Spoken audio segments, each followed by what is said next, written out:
Galera, bem-vindos, meus queridos, mais uma aula de História do Brasil. Muito boa noite para vocês, sou o professor Clécio, de História do Brasil, e nós vamos dar continuidade ao nosso esquema. Nós já estamos quase acabando o conteúdo, então estamos chegando próximo a uma época onde eu vou passar uma série de anexos, fazer revisão, inclusive a galera que chegou depois vai ter oportunidade de fazer revisão de todo o conteúdo, vão receber todas as questões e tudo mais. Por quê?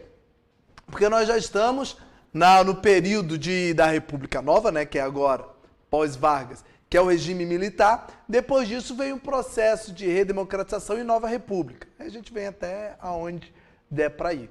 Bacana? Queridos, lembrando que nós estamos no governo militar, que vai de 64 até 85, lembrando que essa é a aula continuação, ou seja, a aula passada foi que começou o governo militar no governo de Castelo Branco.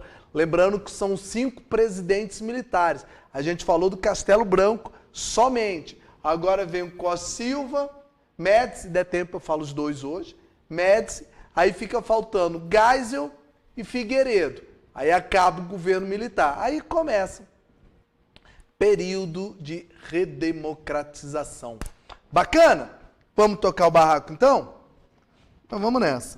Queridos, olha só, independente, apesar de vocês estarem fazendo uma prova para uma instituição militar, independente se cai muito ou não isso aí, vamos estudar como matéria normal juntamente com as outras. E no dia da prova não caiu, beleza. O que não dá é cair questão de assunto que você não estudou, tá? Agora, não cair aquilo que você estudou, normal. Até porque, gente, é o seguinte, o período que a gente estuda é um período muito longo, né? A história do Brasil toda, desde o descobrimento, na verdade, anda um pouquinho para trás, que é desde a aula de expansão marítima até a aula agora da nova república. Então, a rigor, se eu fosse resumir aqui, diria que 70% do que você estudou não vai cair. Porque não tem como cair tudo isso. A galera seleciona lá um número X de questões e pega alguns assuntos. Então a gente estuda tudo isso para tentar abarcar tudo, mas não fique triste se tiver alguém aí que vai fazer a prova pela primeira vez, não fique triste chegar lá no dia e falar, pô, não caiu nada de, sei lá, Brasil Império, não caiu nada de governo militar. Cara, 70% do que você está estudando não vai cair na prova. É óbvio que não tem como cair tudo. A questão é que a gente não sabe qual é esse 70%. Então o que você tem que fazer? Uai, tu tem que estudar tudo. Bacana? Podemos começar? Então vamos. Queridos, governo militar, nós saímos do Costa e Silva. Lembrando que quando o Costa e Silva entrou, ele entrou por uma eleição indireta, que foi através do AI1, Ato Institucional número 1, feito pelo próprio Congresso Nacional. E o Costa e Silva, o Castelo Branco entrou inicialmente só para ficar até 65. Por que 65? Porque quando terminava o mandato de Jânio Quadros, que João Goulart estava ocupando por ser o vice-presidente. Só que depois fizeram uma alteração e estenderam o mandato de Castelo Branco até 67, quando ele sai para começar agora o novo governo, tá? Então, inicialmente, os militares entraram no poder para conter o chamado perigo comunista que acreditavam que João Goulart estava fazendo. Então, inicialmente era para ir só até 65, só que em 65 achavam que ainda existia o perigo comunista, então prolongou. Já vou adiantar uma coisa antes de começar esse governo. É agora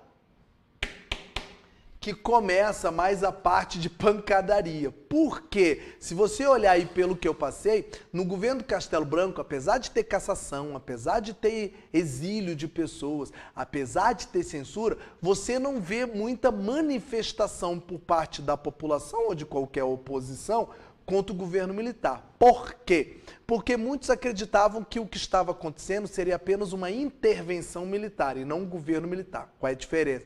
Intervenção militar é quando você entra provisoriamente para resolver um problema e logo mais rápido possível você sai. Isso é que é intervenção. Então, por exemplo, o que aconteceu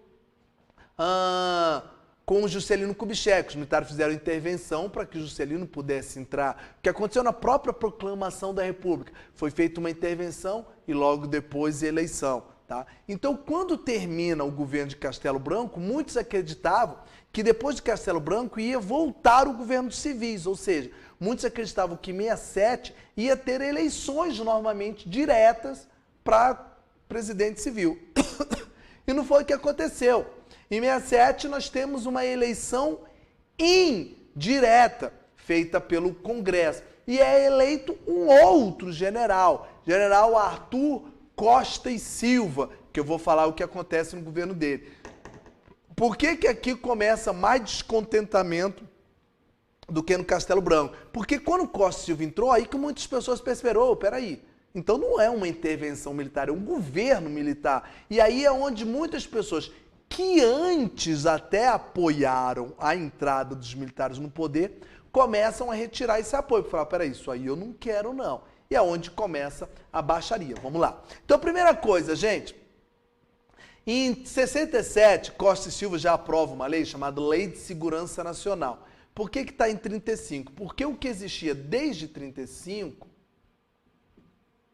era a doutrina de segurança nacional, que eu vou explicar aqui que agora vira uma lei. Antes era doutrina, era um pensamento, era uma ideologia que regia alguns atos dos militares. Agora é uma lei. E o que diz a Lei de Segurança Nacional? Vocês estão me ouvindo, gente? Tá tudo tranquilo? Estou falando sozinho aqui.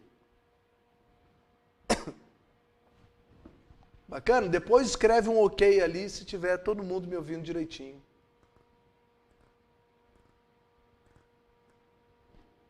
Alô?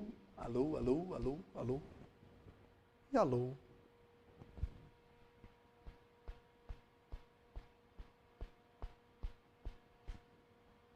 Não sei o que vocês estão falando. Sim, sim. Beleza, estamos ouvindo. Beleza, valeu, Gabriel.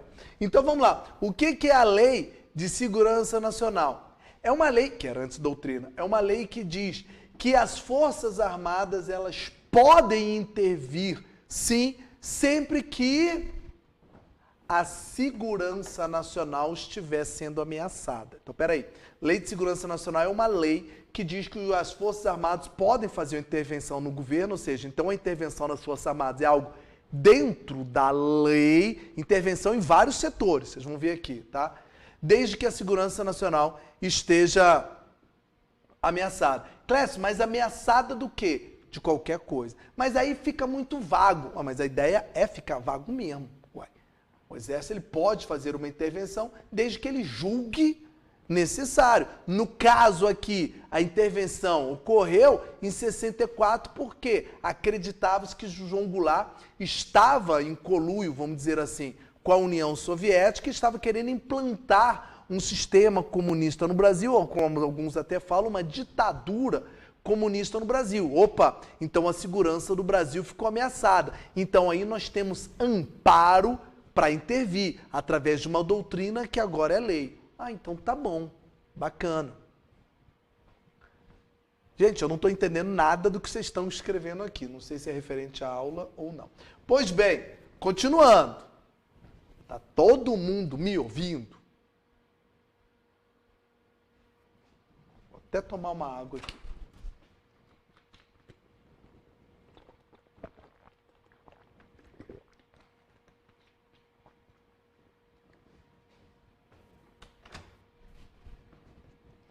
Voltando aqui.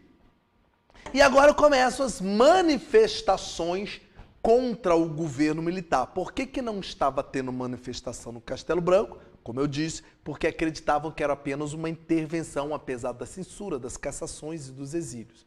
Tá? Agora, quando entra o Costa e Silva, o pessoal vê que é um governo. Estou lendo pergunta nenhuma ali, está passando direto. Então vamos lá. E aí, gente, acontece o seguinte. 26 de junho de 68, lá no Rio de Janeiro, ocorre uma grande manifestação chamada Passeata dos 100 mil. Foi uma passeata que teve no Rio de Janeiro de aproximadamente 100 mil pessoas, daí que é o nome, que feita após a morte de um estudante, tá? Por um policial, ou melhor, pela polícia do Exército.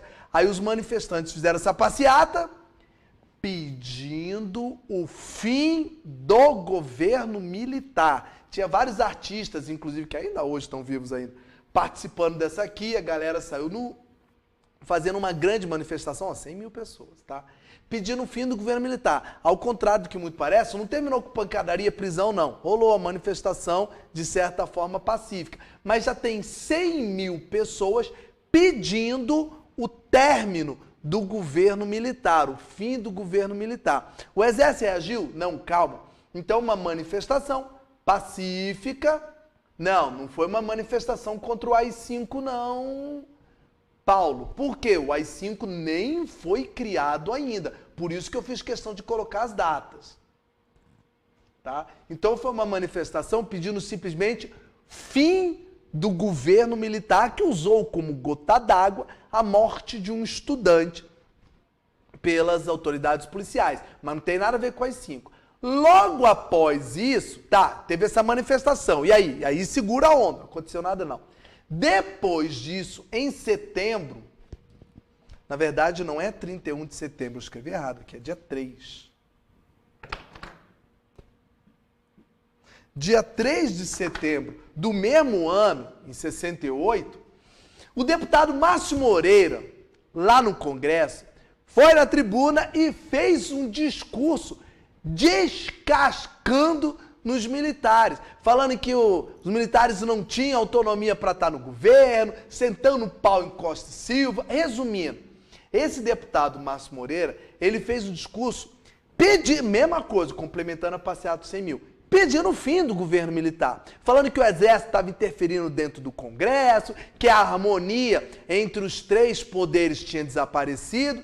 Pois bem, na época o general quis prendê-lo ali mesmo, no Congresso. Aí falou, ops, não pode, porque ele é deputado, ele é parlamentar, ele tem isonomia, tá? Então você não pode prendê-lo. Para tudo. Agora eu vou responder aí o que alguém perguntou aí, que eu não lembro quem foi.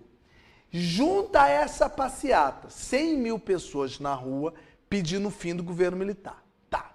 Junta um político, o deputado, que fez um discurso condenando o governo militar, pedindo também o fim do governo militar, e não foi preso por ser parlamentar. Somando essas duas coisas, inclusive esse deputado aqui, só uma curiosidade dele, nesse discurso dele aqui, se você olhar para a data, 3 de setembro, logo depois ia ter o 7 de setembro, e todo 7 de setembro tem desfile militar. Até hoje, né?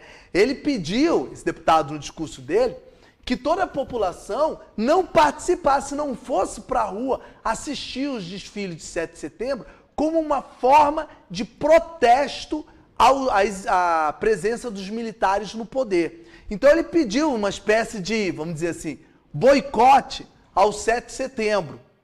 Junta essas duas coisas, manifestação popular, político criticando o governo. Aí, somado, é que Costa e Silva falou, parou, já deu.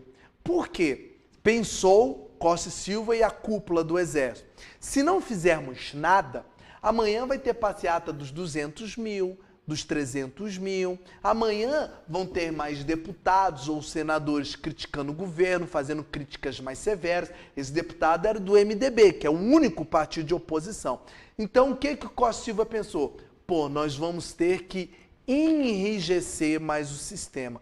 Por isso que após, em dezembro de 68, foi criado o AI-5, que eu vou explicar. Então, eu não sei se foi Igor, esqueci o nome do menino, mas alguém aqui perguntou, o AI-5, ele foi criado por causa dessas manifestações aqui.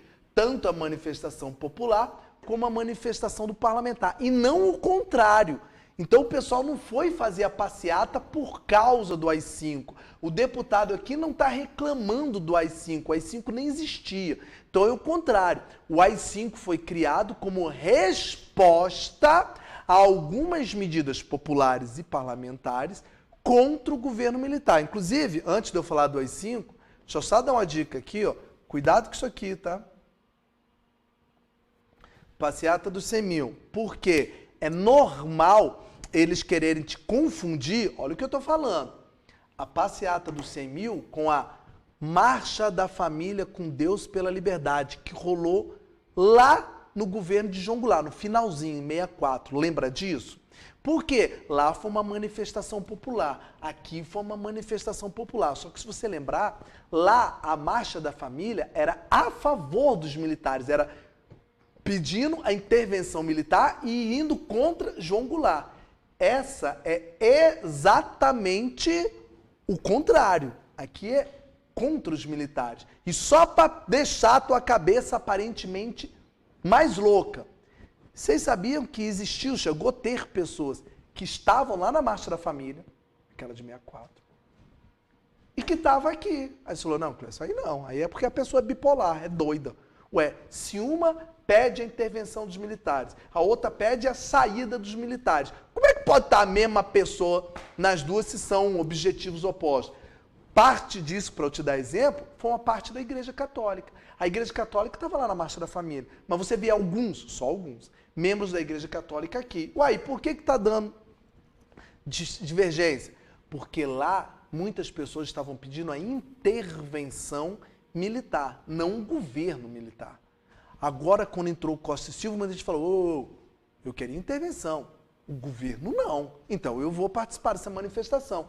Tanto é, eu estou falando isso só para quando você for ler o livro e ler alguns nomes, não pensar que está doido. Tanto é que você tem vários políticos que inicialmente eram contra João Goulart e a favor dos militares, depois estão contra. Juscelino Kubitschek foi cassado e foi exilado. Carlos Lacerda foi cassado e foi exilado. Esses dois nomes que eu acabei de falar foram nomes que apoiaram no início o regime militar.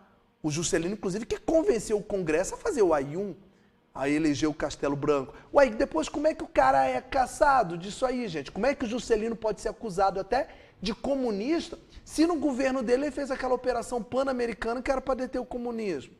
Por quê? O problema do Juscelino é que ele vai se posicionar contra a permanência dos militares. E fora os outros que já eram contra mesmo, que já tinham sido exilados. Brizola, como é que é o nome do outro lá, do presidente? O João Goulart, Jânio Quadros. A galera já tinha sido mandada embora faz tempo. Tá bom? Tá, Clécio, mas o que diz o AI-5? Que de todos, muitos falam que é o mais tenso. AI-5, vou resumir numa frase, mas depois eu vou detalhar. O AI-5, ele centraliza mais os poderes no executivo. Fala de forma diferente. Ele dá mais poderes para o presidente da República. Example, através do AI-5, o Congresso Nacional é fechado. De novo, Clécio, ele já tinha fechado lá atrás, abriu, quer dizer, tinha fechado não, estava aberto lá e agora fechou o Congresso. Fechado o Congresso, só um parênteses, gente, para ninguém falar que é doido aqui. Todo mundo sabe que o Costa e Silva ele foi eleito indiretamente pelo Congresso. Todos os presidentes são eleitos indiretamente. O Congresso foi fechado, poder centralizado no Executivo, ou seja, o Executivo está acima do Legislativo e do Judiciário e, principalmente, o AI-5 colocava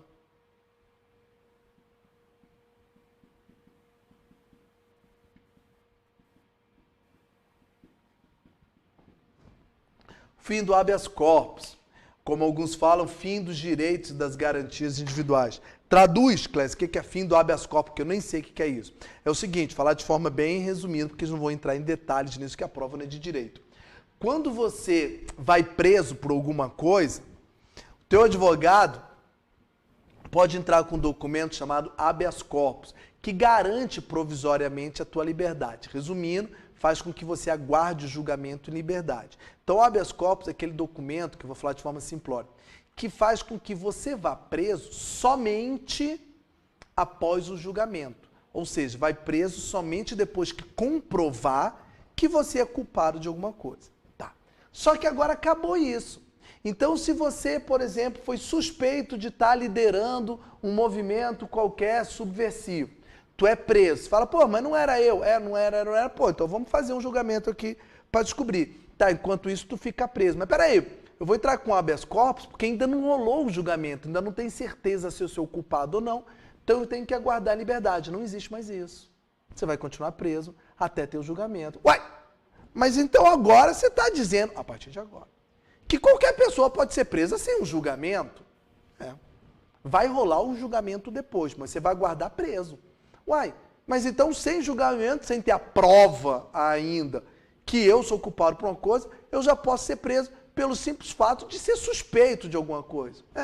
Por isso que o AI-5 fala que é o fim das garantias individuais, porque ele, acabando com o habeas corpus, ele autoriza que o governo te prenda, ainda que não tenha ocorrido um julgamento, ou seja, que tenha comprovado a sua culpa em alguma coisa. Menino. E aí, agora sim, nem esqueci o nome do cara de novo. O camarada aqui que perguntou se isso aqui foi por causa do AI-5. O AI-5 foi por causa disso. No entanto, agora sim, por causa do AI-5, aí muitas pessoas que eram contrárias ao regime militar começaram a perceber, agora não dá mais para lutar contra os militares de forma legal, dentro da lei ou com manifestação. Por quê? Porque agora saiu uma nova lei tirando até o meu direito de me defender. Então, Paulo, você está falando que o AI-5 era para conter o ataque das guerrilhas. Na verdade, Paulo, o que vai acontecer é o contrário. As guerrilhas é que começam a ocorrer por causa do AI-5. O AI-5, Paulo, foi para conter manifestações contrárias ao regime militar. Mas guerrilhas mesmo a gente começa a ter após ele. Você tem uma outra coisa muito pequena. É o contrário, Paulo. Agora é que algumas pessoas decidem que, por causa do AI-5, tem que lutar contra o regime militar através da força armada. Até porque, Paulo, olha aqui, não dá para eu lutar com o governo, segundo algumas pessoas, dentro da lei. Então eu vou optar pela luta armada. E aí é que surgem movimentos de guerrilha, após. Então aqui é luta armada. Qual é o problema, Paulo? No livro que eu estou adotando, que é o do edital de vocês, um deles, que é o Cotrim, ele coloca desse jeitinho que eu estou falando, que as guerrilhas surgem como resposta ao AI-5. Ele até coloca, acabaram agora, tipo assim, a parte de tentar combater o governo dentro da lei, então vamos pegar em arma. Por que até isso, Paulo? Porque tem um probleminha, querido, que como guerrilha é algo ilegal, óbvio, guerrilheiro é ilegal, você não tem, Paulo, muitos documentos exatos de quando começa isso. Não é uma coisa oficial que está escrita bonitinho. Clécio, conta aí a história da guerrilha. Você não tem muitos documentos oficiais por isso. É igual contar a história de bandido. Como é que eu vou contar se o troço não está documentado? Tá?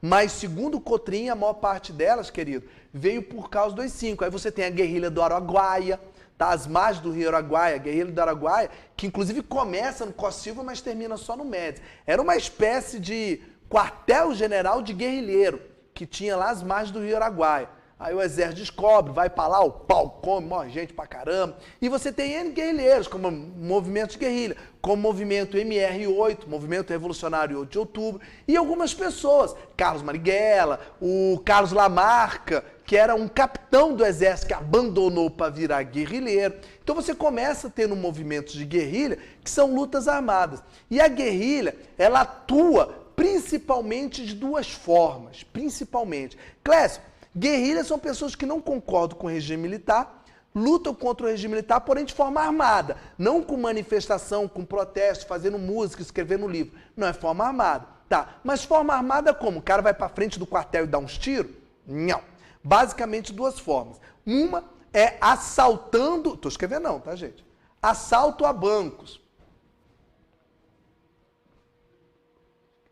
Movimento Revolucionário 8 de Outubro, que você está perguntando ali, o MR8, é um grupo revolucionário de tendências socialistas que foi inspirado em movimentos da União Soviética, que atuava, que 8 de outubro foi uma data desde que houve a primeira manifestação. É simplesmente o nome de um grupo guerrilheiro que ficou famoso no Brasil. Inclusive, esse grupo é o responsável, vou falar disso, Paulo, foi responsável por... deixa eu já falar as duas formas que eu respondo as duas perguntas. É o seguinte, duas formas, e respondo isso, duas formas que os guerrilheiros agiam. Uma, assaltando a bancos. Pra quê? Pra pegar o dinheiro e ir pro Caribe? Não. assaltando banco para financiar a guerrilha, para poder comprar armas e tudo mais. Então eles realizavam vários assaltos a banco, assalto normal, a banco que você conhece, para bancar a guerrilha. E segundo, é o que, vou falar já do Paulo aqui, é para sequestrar pessoas ligadas ao governo para poder trocar por presos políticos. Exemplo, o MR8 foi o que fez o sequestro do embaixador norte-americano, que teve mesmo, foi o movimento MR8, Movimento Revolucionário de Outubro, que sequestrou o embaixador norte-americano para trocar por preso político. Inclusive, sobre esse sequestro, foi o que funcionou, se é que eu posso falar assim. O embaixador depois ele foi devolvido e o governo liberou, eu não lembro o número, foram 15 ou 16, eu não lembro agora, presos políticos que estavam no Brasil. Mandou no avião na FAB e liberou lá em Cuba. Querido, agora respondendo as suas perguntas. Primeiro do Paulo. É verdade que os guerrilheiros foram treinados por comunistas? Então vamos lá. Eu vou responder de outra forma.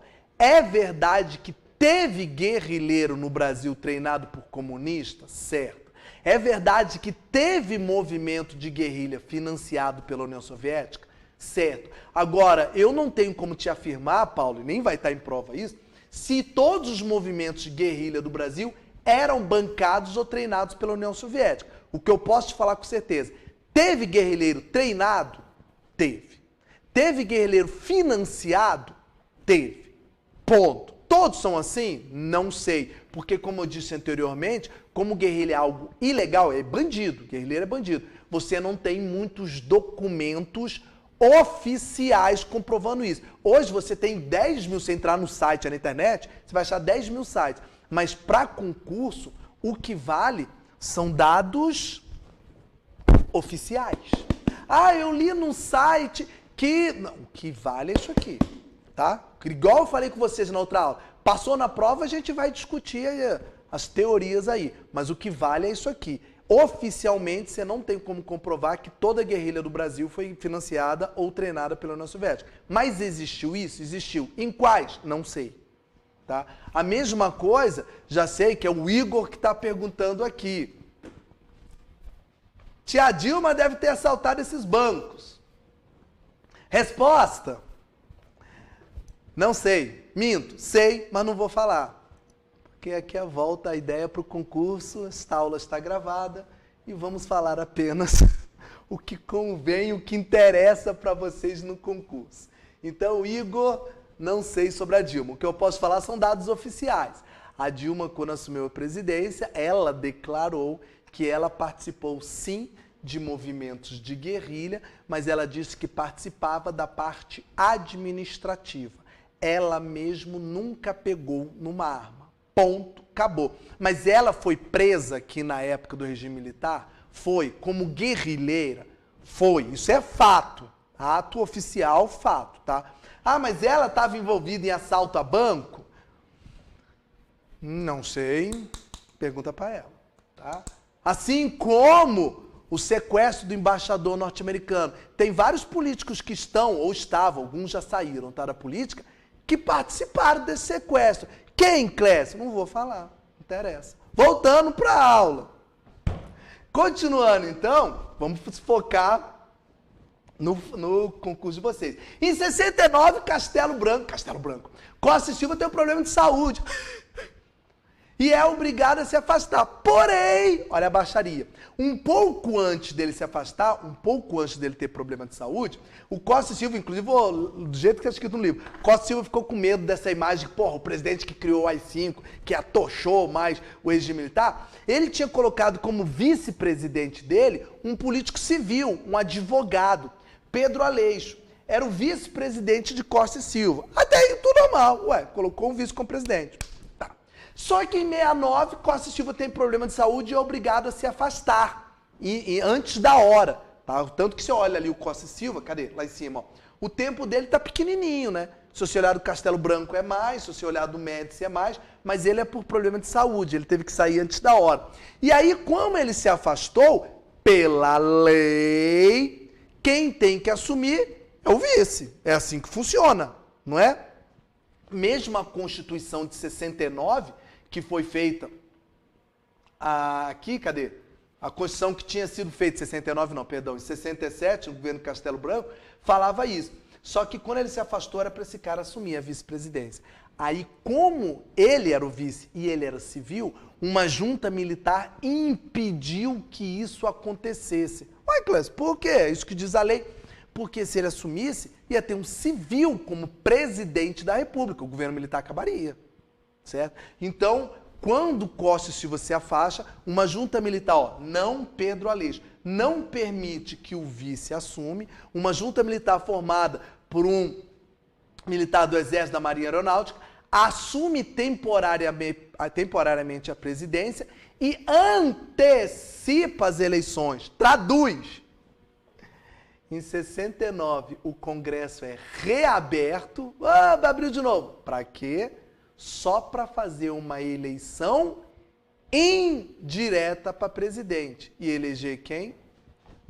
Emílio Garrastazu Médici. Tanto que o Congresso 69... Pô, Clécio, mas você acabou de falar que o Congresso foi fechado em 68, com as 5... Eu sei. Em 69 ele é aberto, já com vários políticos da oposição afastados. O Congresso é aberto novamente e é eleito Emílio Garrastazu Médici antes da hora. Elegeram só para o Aleixo não assumir e não ficar essa junta militar no poder, que ela estava ali temporariamente. E aí vem o terceiro presidente da República, Emílio Garrastazu Médici, eleito indiretamente pelo Congresso. Lembrando que todos os 5 presidentes foram eleitos pelo Congresso. Beleza, gente? Mas então abriram só para poder eleger o cara. E outra coisa, gente, um aluno me perguntou, no outro curso aqui, tá? Eu estava falando de João Goulart, que eu já dei aula para vocês. João Goulart tinha fama de ser comunista, que até hoje você vai morrer nessa dúvida. Ele era ou não era comunista? Também não interessa para a prova. Mas, apesar disso, dentro do Congresso, tinha gente que apoiava João Goulart? Tinha. Claro que tinha, não é todo mundo contra João Goulart. Tanto que ele conseguiu antecipar o plebiscito e tudo mais. A mesma coisa aqui. Dentro do Congresso tem parlamentar que apoia os militares? Óbvio, vários. Não é? Porque às vezes passa a ideia seguinte: Clécio, nós estamos no regime militar e está todo mundo contra os militares. Todo mundo? Está todo mundo? Tá. Então como é que esses caras foram eleitos? Se está todo mundo. Não é todo mundo, não. Tem vários civis que são favoráveis? Vários, um número grande. Olha lá para a Marcha da Família que teve no final do governo Jango. Então nós temos vários políticos civis que são favoráveis a isso, principalmente por um motivo econômico que eu vou explicar agora. E só um detalhezinho.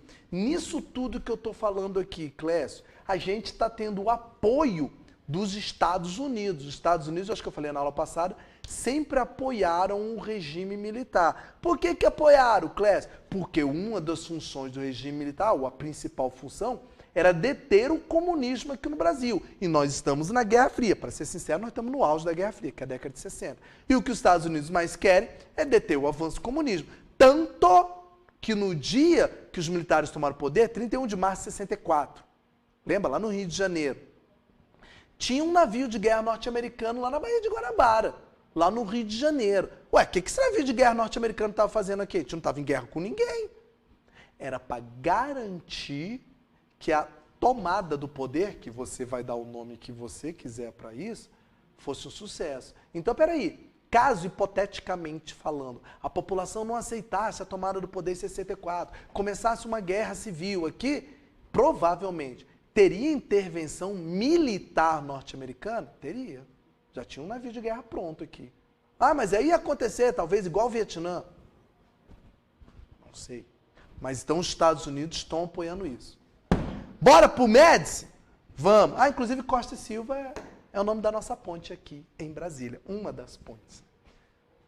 Que virou Costa e Silva, depois deixou de ser Costa e Silva e agora voltou a ser Costa e Silva de novo. Vamos lá. Emílio Garrastazu Médici, terceiro presidente general que passa a governar durante o regime militar de forma eleita indireta. No governo dele, gente, é criado o DOI-CODE, um órgão do Exército chamado Departamento de Operações e Informação, Comando de Operações de Defesa Interna. Mas o que você tem que saber Não é a sigla, não. Vai te cair na prova. O que significa DOI-CODE? Claro que não. Provavelmente nem vai cair DOI-CODE na prova. O que te interessa é para que serve esse troço aqui. DOI-CODE, gente, é um órgão do Exército responsável por fazer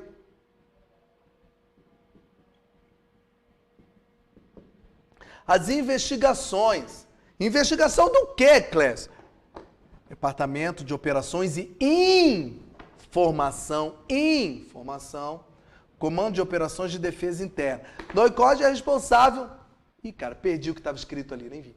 DOI-CODE é o responsável por investigar, grava essa palavra que eu falo agora, os chamados subversivos. O que é isso? Qualquer pessoa que é contrária ao governo, era chamada esse nome. Ah, é comunista? Pode ser comunista, anarquista, flamenguista, o que você quiser. Qualquer pessoa que é contrária ao regime militar, eles chamavam de subversivo. Então o DOI-CODE era responsável por investigar quem eram essas pessoas, onde elas ficavam, quem eram os líderes, e era o lugar onde se fazia os interrogatórios. Tanto que tem DOI-CODE Brasília, tinha, né? DOI-CODE Brasília, DOI-CODE em Belo Horizonte, DOI-CODE São Paulo, DOI-CODE no Rio de Janeiro, tinham vários DOI-CODEs. É o lugar onde se extraía as informações das pessoas. Pega fulano, leva lá para o DOI-CODE, que é um local onde lá existem pessoas treinadas e capacitadas para interrogar os subversivos e descobrir quem são os líderes. Já vou traduzir para vocês, que eu sei que vai perguntar, apesar de você estar entrando para o exército, vai ter gente perguntando aí.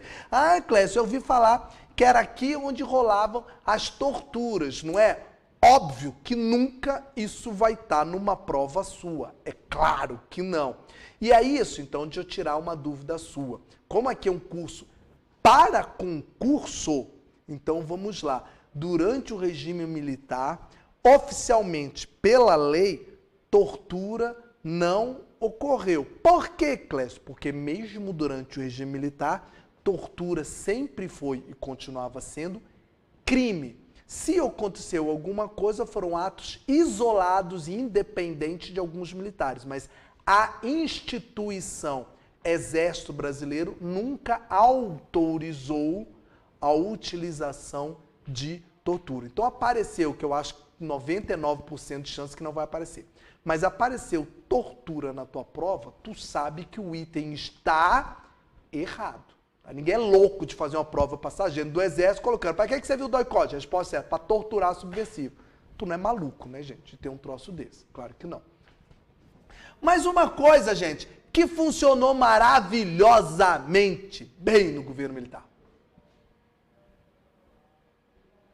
Foi durante o governo militar que nós tivemos um período de ufanismo. O que é ufanismo? Já tive gente doida falando, é estudo de disco voador. Não.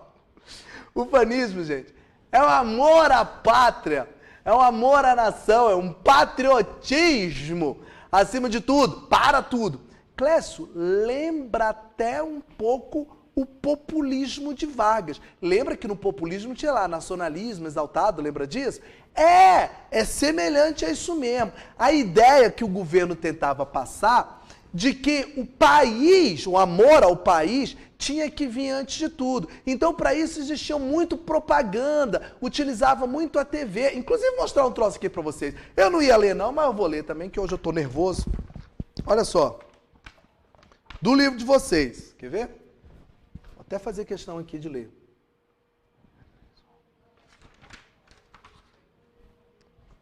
Gente, só um parênteses.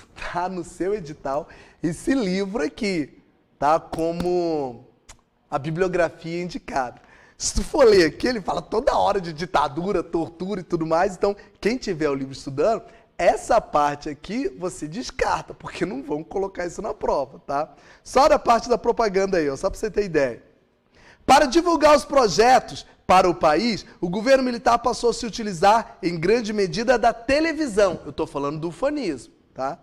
Da televisão, que nesses anos ampliava consideravelmente sua importância como veículo social. Aí ele fala aqui de números, ó, as facilidades de crédito pessoal, que é da economia que eu vou falar daqui a pouco, permitiram a expansão do número de residências que possuíam televisão, que basicamente passou de 9,5% para 40% da população.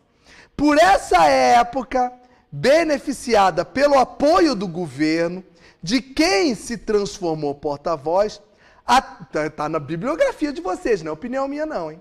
A TV Globo expandiu-se até se tornar rede nacional e alcançar praticamente o controle do setor. A propaganda governamental passou a ter um canal de expressão como nunca existiu na história do Brasil. Está aqui escrito na página 631, História do Brasil, História Global, Gilberto Cotrim. TV Globo cresceu nessa época aí. Talvez a TV Globo cresceu, em parte, graças ao regime militar. Conclusão você chega? Nenhuma. Só queria ler essa parte. Voltando. Então, o ufanismo é um desejo que o governo tinha de tentar passar o patriotismo para a população. Além da televisão, passava várias frases de otimismo. A mais conhecida é Brasil, ame-o ou deixe, que era estampado, um adesivo nos vidros dos carros. Olha só o que a frase quer dizer. Ame-o ou deixo. Amar significa obedecer ao governo. Ah, mas eu não quero o governo militar, eu acho que é ditadura. Então, deixo. Brasil nunca, cuidado com isso, tá? Acho que não vai aparecer na prova não, mas vamos lá. O Brasil nunca impediu que as pessoas saíssem daqui. Ao contrário até. Algumas foram até gentilmente convidadas a sair. Foram exilados. Mas peraí, Clésio, eu tenho liberdade de ir para o aeroporto e sair do Brasil? A hora que quiser. Isso aqui não é um país fechado não, gente. Tu pode ir embora a hora que quiser. Só que olha a importância da mensagem. Brasil, ame ou deixe. Amar é obedecer. Ah, mas eu não quero obedecer. Então deixa. Mas deixa bem claro que quem está deixando o Brasil é porque não o ama. Então já te põe até na consciência. Eita, pô, não, mas peraí, eu amo meu país. Ah, então se ama, tu tem que ficar e obedecer o governo. E é mesmo. Entendeu o significado da frase? Brasil, ninguém segura essa nação. Só para vocês terem ideia, coloquei de propósito. Em 1970, nós tivemos a Copa do Mundo, onde nós fomos tricampeões. Aparece na capa da revista V, Manchete, Pelé abraçado com Médici, segurando a taça. Uai, gente, Brasil, Copa do Mundo, a gente ganhando. Você acha que tem alguém pensando em doicote, meu pai do céu? Claro que não. Então, peraí, Clécio, o regime militar utilizou-se do esporte? O regime militar em todo o governo. Brasil, ninguém segura essa nação. O governo fazia muita noção de que o esporte é um reflexo da sociedade. Uai, depois de 72, Hermes Fittipaldi foi campeão de Fórmula 1. Nós tivemos um cara que eu esqueci o nome, que foi campeão de xadrez, o outro de tênis. No esporte, estava ganhando um monte de coisa. Falando, tá vendo? Isso é reflexo da sociedade. Então, o ufanismo, como escreveram ali, é um nacionalismo, é um patriotismo que é colocado para tentar passar a ideia de que ame o teu país, querido. Ame o teu país, fica aqui, porque tá bom, mas pausa. Quem lembra da aula de Vargas, que eu falei de dois assuntos que eram o principal de Vargas, que era o populismo e a economia, lembra? Lembra quando eu dei Vargas eu falei assim, gente, todo o populismo que Vargas fez, o corpo a corpo, o lance do dia 1º de maio, aquelas coisas todas, elas só deram certo porque a economia estava... Lembra disso? Aplica-se a mesma coisa. Toda essa propaganda de Brasil acima de tudo, Brasil ame ou deixe, ninguém segura essa nação, toda essa ideia de amor à pátria só deu certo porque a economia estava subindo. Entendeu? Só porque a economia estava subindo. Peraí. Então, no regime militar, a economia estava subindo? Tava. Padedéu. Como? O como é o que eu vou falar agora. Foi um período chamado de milagre econômico. Gente, não precisa explicar milagre econômico. Não estou entendendo o que vocês estão falando aqui, não. De jogador de futebol, provavelmente, né? Não sei quem é esse jogador de futebol, mas vamos lá. O que foi o milagre econômico? O milagre econômico é um rápido crescimento da economia. É meio óbvio. Mas eu acho que o que vocês querem saber, o que o camarada pode perguntar lá é como que isso aconteceu? Ué, como é que o governo conseguiu fazer a economia crescer tão rápido? Então, vamos lá. Só um parênteses antes, gente. Na verdade, o milagre econômico, esse crescimento da economia, ele já começou aqui no governo de Costa e Silva. Aqui a economia estava crescendo. O Médici é quando tem o auge, mas é também nele que, finalzinho dele que cai. Tá? Então, é um grande crescimento da economia. Então, antes de eu explicar, não vou explicar o como já. Como é que a economia cresceu? Basicamente, o governo fez duas coisas. Uma é arroxo salarial. O que é arroxo salarial? Cuidado para não confundir na prova. Congelar os salários, impedir que ele suba. Jamais escreva, ou se aparecer na prova vai estar errado, abaixar salário. Está na Constituição, gente. Salário não, o salário mínimo, né? Ele não pode ser reduzido. Você pode congelar, mas abaixar não. Ué, Clécio, mas se eu congelar o salário e subir a inflação, o preço de tudo, é como se estivesse abaixando. Tudo bem, eu sei que na prática é a mesma coisa, mas você não pode reduzir o salário, tá? O que você pode fazer é congelar. Tá, mas explica aí. Cadê? Paulo, você que está falando que o Brasil teve uma ótima economia nessa época, excelente, tá, Paulo? Eu vou explicar agora como é que ele conseguiu fazer a economia crescer. Já vou te avisar aqui, Paulo, nós tivemos 3 grandes picos de economia no Brasil, ou seja, 3 momentos em que a economia esteve lá em cima, por incrível que pareça, cada um por motivos diferentes e com contexto político diferente. Mas, se for falar só história econômica, 3 momentos de picos de economia. Dom Pedro II, Getúlio Vargas e governo militar. Nesses 3 momentos, nós tivemos realmente 3 crescimentos econômicos, tá? Então, Gabriel, já é meio óbvio aqui não ter nenhuma criança, que o Gabriel já falou, eu estava tentando evitar isso, mas já que o Gabriel falou, vamos lá. Se cair na tua prova alguma coisa de regime militar, quase com certeza que não vai cair de alguma parte que possa passar uma imagem duvidosa. Nunca, nunca, isso é certeza, tá? Porque é a regra do governo. Nunca uma resposta correta vai ser uma resposta que venha manchar a imagem do governo ou de alguma instituição. Nunca vai ser, tá? Então não vai estar na tua prova, dificilmente vai estar na tua prova falando de AI-5, DOI-CODE, vai estar falando dessas coisas. Mas vai estar na tua prova alguma coisa que exalte ou que mostre o lado positivo. Então, como acho que foi o Gabriel que falou ali. Isso aqui é bom você ter um carinho especial. Porque é como se eu dissesse aqui, isso aqui foi o lado bom do governo militar. Tá? Então vamos lá, já falaram a frase ali que eu ia falar, mas tudo bem. Como é que cresce? 2 formas. Primeiro é fazendo um arroxo salarial. O que é arroxo salarial? Congela o salário e faz os impostos subir. Uai, não entendi. Calma. Uma frase que falaram ali, que era do Delfim Neto, ministro da Economia, primeiro o bolo tem que crescer para depois repartir. Obrigado, Débora. O que quer dizer isso? Olha para mim. Pega o salário e congela. Deixa ele parado. Abaixar não, para. E você sobe os impostos. Cara, se o salário está congelado e os impostos estão subindo, o governo está arrecadando dinheiro ou está gastando dinheiro? O governo está arrecadando dinheiro. Então, dessa forma, o governo está enchendo os cofres públicos, certo, gente? Congelando o salário só. Clécio, mas se você fizer isso, o povo vai chegar uma hora que não aguenta, não vai ter dinheiro para pagar o salário. A ideia, eu vou falar ideia. A ideia era essa. Congela o salário, sobe os impostos. Quando não aguentar mais, aí tu para os impostos, sobe o salário. Parou de novo o salário, sobe os impostos. Parou, sobe o salário. É o que a gente chamava de subir o salário para acompanhar a inflação. Então, olha a frase que falaram ali. Primeiro o bolo tem que crescer. Primeiro o governo tem que encher os cofres públicos. Para depois repartir. Para depois ele pegar esse dinheiro e repartir com o povo. Então, como é que o governo primeiro vai fazer o bolo crescer? Como é que o governo primeiro vai encher os cofres públicos? Congelando o salário e subindo os impostos. Num segundo momento, ele vai distribuir isso no salário. A ideia era essa. Tá? Não vai acontecer exatamente isso, mas a ideia é essa. Isso. Então, fazendo um arroxo salarial, eu faço com que o governo arrecade mais dinheiro, porque o salário está congelado, mas os impostos vão subindo. E eu falei que são 2 coisas.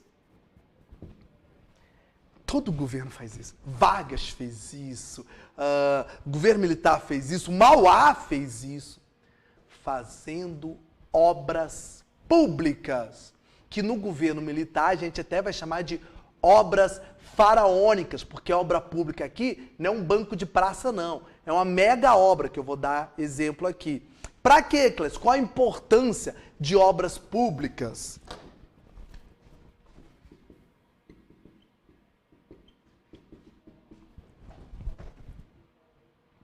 Gera emprego, gente. Obras imensas, então gera muito emprego. Então é como se fosse o seguinte, porra, Clécio, eu tô puto da vida porque o salário tá congelado. Mas tá todo mundo empregado. Eita, é mesmo. Você pode não estar ganhando muito, mas está todo mundo empregado, porque emprego está tendo. Menino. E com obras imensas. Exemplo, usina de Itaipu, a maior usina do Brasil. Foi construída durante o regime militar, aí na época do Médici, que ela vai ficar pronta depois. Transamazônica, aquela rodovia que na prática é ligando nenhum lugar a lugar nenhum. Mas enfim, que seria uma rodovia que corta a floresta amazônica. Desenvolvimento.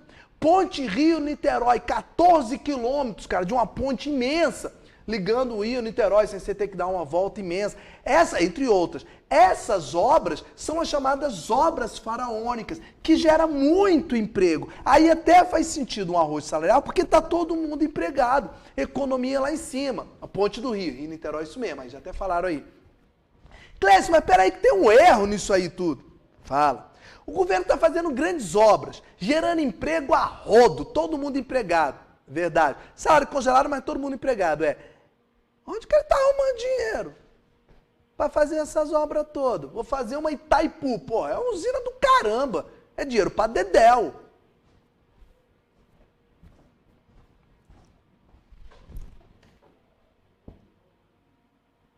Beleza? Empréstimos. Dinheiro do estrangeiro, principalmente Estados Unidos, mas de outros países também. Depois vai ter o projeto no final do regime militar das usinas de Angra, que vai ser feito lá no finalzinho, projeto nuclear. Então é empréstimo. Clécio, mas peraí, para tudo. Então, durante o governo militar, nós enchemos os cofres públicos, geramos emprego para todo mundo, mas em compensação, contraímos muitos empréstimos até para poder fazer essas obras. Mas aí a dívida externa vai lá em cima? Vai. É uma das heranças do governo militar, é a dívida externa, assim como de Juscelino Kubitschek, que dobrou a dívida, você lembra disso também. Mas então os militares vacilaram, pô. Como é que os bichos pegaram dinheiro sabendo que vão ter que pagar? É porque na expectativa militar, o crescimento econômico que o Brasil ia ter ia superar a grana que você pegou de empréstimo. Então é como se fosse o seguinte, eu estou pegando dinheiro emprestado. Só que esse dinheiro eu estou investindo no meu próprio país, gerando emprego, fazendo a economia girar, a economia crescer. Depois a grana que eu vou ter aqui vai ser maior do que o dinheiro que eu peguei emprestado. Entenderam a lógica? Então, quer dizer, na lógica do governo da época, falou assim, faz sentido esse empréstimo, porque a economia crescendo vai ser maior do que o próprio dinheiro que eu peguei. Essa era a ideia. Nossa, que lindo, Clécio. Isso aconteceu muito? Sim. Então coloca na tua prova aí, no teu caderno aí. Obras faraônicas, geração de emprego, crescimento da economia, a gente exportando muito na agricultura, o PIB do lá em cima, tudo lindo e maravilhoso, que começou no Geisel e no Médici teve o auge. Isso é uma grande chance de estar na tua prova, tá? PIB lá em cima, emprego, segurança, educação, porque eu vou falar dos itens aqui de baixo, aproveitar e meter tudo aqui. Foi durante o governo Médici que se criou, por exemplo, o projeto Mobral. Como é que é? De alfabetização? Movimento Brasileiro de Alfabetização. É alfabetização para adulto que aconteceu ali, Movimento Brasileiro de Alfabetização, que acabou, tá? Então era o Mobral de estimular a educação, diminuir o índice de analfabetismo no Brasil. Lembrando que analfabeto ainda não vota. Foi no governo militar que foi criado o INCRA, Instituto Nacional de Colonização e Reforma Agrária. Foi o INCRA que fez uma série de demarcações, inclusive de terras indígenas, era um órgão do governo específico para cuidar da parte da terra. Para tudo que eu vou contar um detalhe. Deixa eu ver se já me fizeram aqui uma pergunta. Isso, Fernando, o governo pegava dinheiro emprestado em troca de... Só que eu vou fazer uma pequena acréscimo, Fernando. Não só através de em troca de instalação de empresas estrangeiras. Isso aconteceu. Mas também através de construção de obras nossas, tá? Igual Juscelino? Sim. Igual Juscelino. Só que a diferença é que Juscelino, as obras dele concentraram mais em Brasília. Apesar dele ter feito a hidrelétrica de Furnas, Três Marias, né? Aqui são mais obras públicas. Mas é semelhante a Juscelino sim, tá, Fernando? Então, por exemplo, deixa eu contar um detalhe que é rapidinho do INCRA.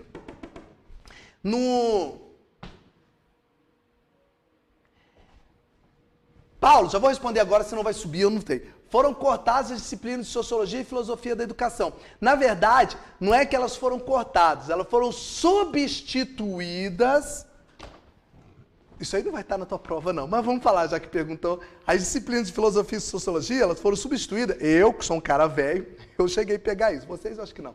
Foram substituídas por EMC, Educação Moral e Cívica, e OSPB, Organização Social e Política do Brasil, que ensinava mais ou menos a parte de ética, cidadania, caráter, o que se ensinava em sociologia e filosofia, com um viés diferente. Aqui é para ensinar o civismo, os valores da pátria, lembra?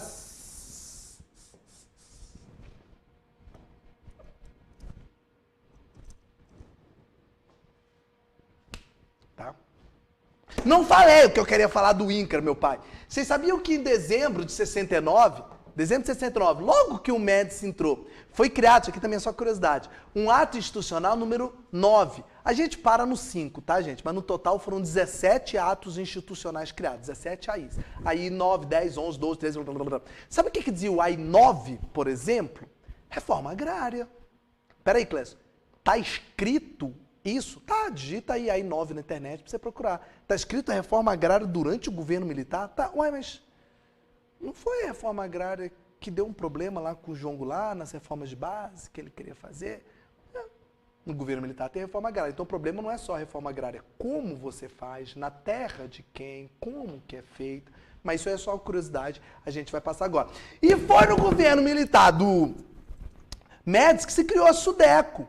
Não sei nem o que é isso. Epa! Juscelino criou a SUDENE, Superintendência de Desenvolvimento do Nordeste. É um órgão do governo para ter uma atenção especial com o Nordeste, para ver se eles crescem. Deu mais ou menos, né? Não funcionou muito, não. O Castelo Branco criou a SUDAM, Superintendência de Desenvolvimento da Amazônia. Do governo dá um olhar diferente para a região norte. O Médici criou a SUDECO, Superintendência de Desenvolvimento do Centro-Oeste, para ter um olhar especial para o Centro-Oeste. As 3 regiões, o Brasil tem 5 regiões, né? As 3 regiões que eram largadas. Era o Norte, o Nordeste e o Centro-Oeste. Tanto que Sul e Sudeste não precisam. Tinham dinheiro. A ideia dessas superintendências é tentar levantar a região, lembra que começou com o Juscelino? Para tentar fazer um nivelamento. Claro que isto não fez do jeito que queria. Tem um nivelamento? Óbvio que não, né, gente? Até hoje no Brasil tem as desigualdades regionais imensas. Mas a ideia era essa. Isso pode aparecer na tua prova. Jonatas, está perguntando do BNH. Agora você me pegou, não lembro. Eu posso te responder depois, Jonatas. Você me faz no fórum essa pergunta aí. Eu não lembro, cara, se foi no Médici. O Banco Nacional de Habitação. Você me pegou agora, Jonathan. Não lembro, não. Depois você põe isso para mim, por favor, no mural. Então, gente, cadê o meu pincel marrom? Tenha um carinho especial.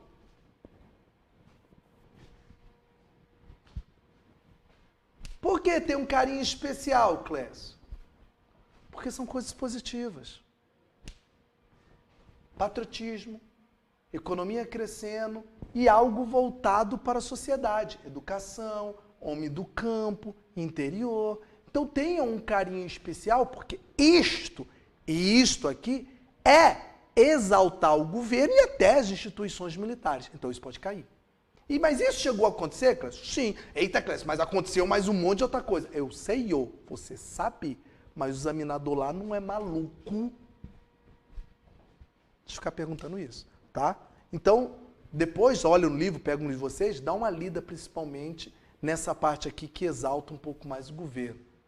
Beleza? Eita, meu pai! Acabando, senhor amado. Olha só, nós vamos parar o seguinte.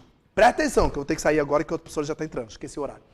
Grava aí na tua cabeça. Nós vamos parar onde? No final do Médici, eu tenho que falar como é que isso tudo é a crise que ocorre no finalzinho do Médici. Mas crise por quê? A gente estava indo tão bem, você acabou de falar de milagre econômico. Pois é, vai rolar uma desgraça aí. E a gente vai cair. Tá? Essa desgraça que é ali, que é a crise, é o divisor de águas do regime militar.